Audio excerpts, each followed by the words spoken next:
At some point, you're going to sit down with a buyer and they're going to say, hey, sales guy, hey, sales girl, I don't want to waste your time. Can you answer this question for me? Why do they do that? This is an important question. I'm Scott Silverman. I'm coming to you live from Sacramento, California on a perfect day to talk about sales and a perfect day to talk about you.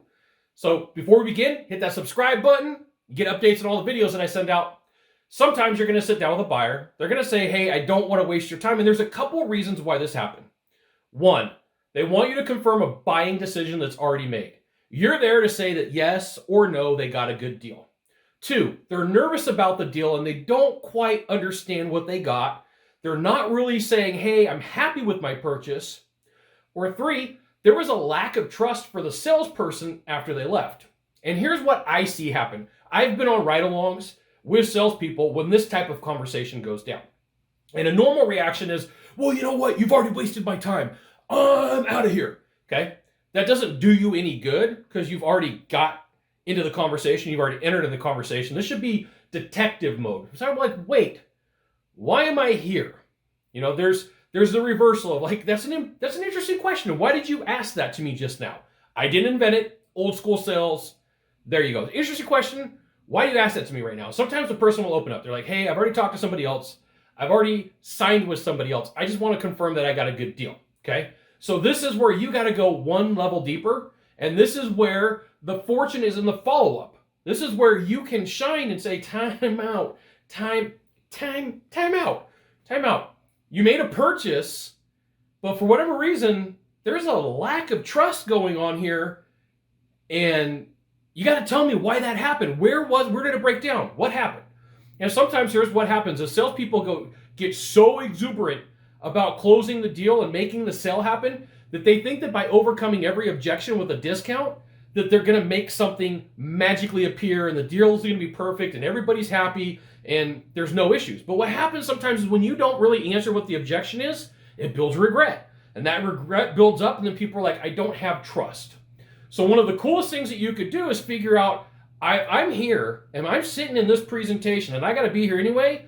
I got to figure out how I could be a better salesperson. I got to figure out the questions that I should be asking that got to this point and what led up to it. And it usually comes down to almost every time a trust issue or a money issue. That person's like, hey, I just want to know that I got a good deal, or I don't trust the salesperson that was here. And by you slowing down the process and taking some time with them, there is the possibility, I'm not going to say it happens every time, but there is a possibility that you can outwork the competition and say, hey, I've got some concerns about what's going on based upon what you're telling me. If you have this many questions and they've signed a deal with you and you don't know yet, like, why don't we slow this down? Why don't we figure out what's going on? Why don't you ask me the questions that you need to know? Sometimes it nets a sale. Sometimes it doesn't, right? And that's always the odds. That's always the odds. But for you as a salesperson to give up and just, I'm out of here. You know what? You made me mad. You made me angry. There are games that buyers play. And there are times that you're not going to win those games. There are times where they're frustrating. But your job as a salesperson, your job as a sales pro is to stick in the game and gather intel and gather information. Because there's going to be a point sometime in your career where this happens again. This is not a one and done situation. This is not something where like it never happens again. This is something that you're going to face and it's going to be consistent and it's going to be over and over again. So gather as much intel as you can. Find out how they found out about you. It could have been a strong referral. It could be that they liked the amount of reviews that they had on your company online. It could be that you were the first person that was able to make it out there and you could say, hey, look, if I was able to make it out here like this, what else are we going to do for service for you if there is a concern, if there is a problem, if there is an issue? So for you, it really does come down to you have to understand the games buyers play, but you also have to understand the play that you can do or the moves that you can make to work yourself back into that deal and find a way to close it. And it comes down to asking questions. Timing's important. Vocal pitch and tone is important. How you sit and talk with the person is important. If you act like you're annoyed, like you sometimes it's best to be emotionally neutral. Like, no big deal. No big deal. I'll take care of you. It's one of my favorite go-to moves. I'm giving you, as a bonus, my secret tip, just to be emotionally neutral. There are times where the emotions that you have do help with the sales process, but this is not the time to get angry.